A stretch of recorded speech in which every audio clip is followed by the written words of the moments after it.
আসসালামু আলাইকুম। কেমন আছেন সবাই? আজকে একটা টপিক নিয়ে কথা বলি।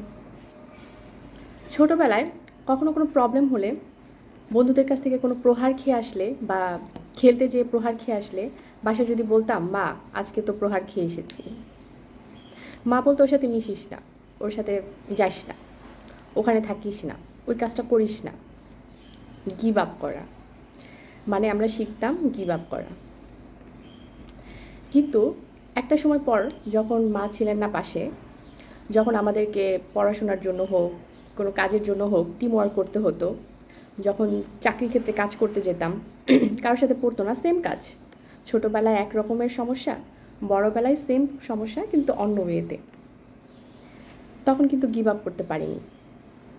তখন কিন্তু জিনিসটাকে আমরা ছেড়ে অন্য কাজে ইনভলভ হতে পারিনি।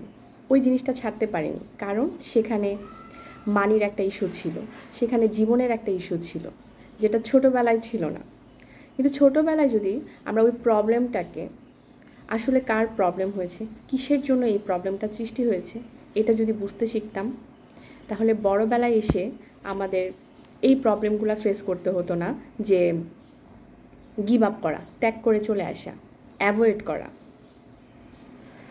তো আমরা আসলে বাচ্চাদেরকে এভাবে অনেক কিছু ভুল শিক্ষা দিই, যেটা বাচ্চাদের জীবন চলতে গেলে অনেক প্রবলেম ক্রিয়েট করে।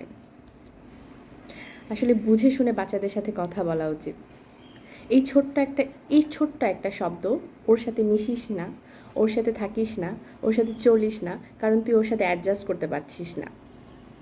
এইটা কিন্তু সংসারে আপনি কখনোই পারবেন না। কারণ সংসারে আপনার স্বামীর সাথে প্রতিদিন আপনার অশান্তি হবে, কিন্তু আপনি আপনার স্বামীকে ছেড়ে যেতে পারবেন না।